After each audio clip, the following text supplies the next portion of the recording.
our membership has always stood when it stood up and was counted when it came time to talk about issues around the world.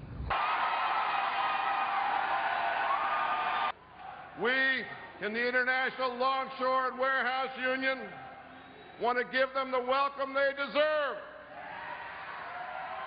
and let them know what we think of their plans. So we've closed the Port of Seattle and other ports on the West Coast.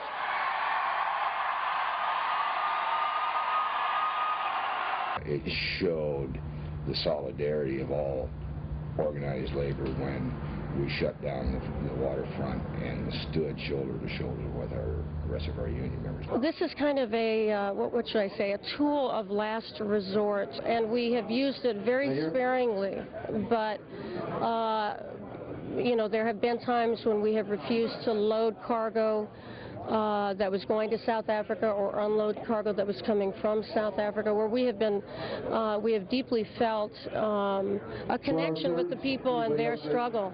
Our members finally realized that, you know, just because the cargo's coming in, we have to look at how it's being produced, and we were discovering child labor that they were using.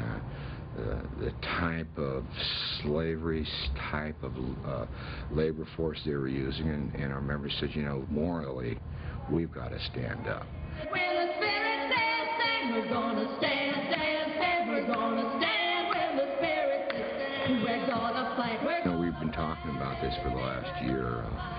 Quite frankly, like most of the people in Seattle didn't know what the WTO was. We're no longer in the dark on how the environment is being abused in Southeast Asia, how the people are being abused in El Salvador. I guess it's a real honor to be working in a union that is as democratic as the ILWU and that has such a rich history of standing behind human rights.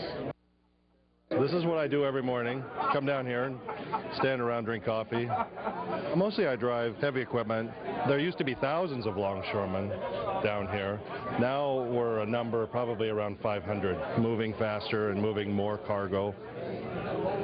They're calling me right now to be dispatched.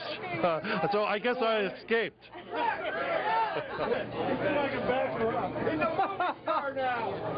In this industry, being a union is the only thing. None of the benefits, none of the safety conditions, none of the working conditions we would have would ever be there without the solidarity and the unanimity of the longshoremen on the west coast of the United States.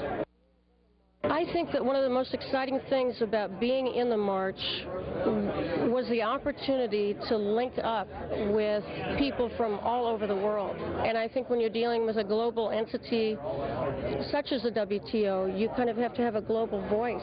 Some of the very issues that we hope to bring forward and to put on the table of the WTO now are being discussed, that without our presence in the streets of Seattle and without our massive solidarity by labor, not only in this area but across the country, wouldn't have been accomplished. We're going to keep that voice loud and clear, that you start treating your people with dignity. You start paying them a decent wage.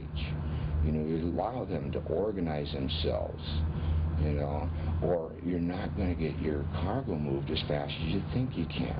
And we'll continue to be the forefront in the struggle for human dignity.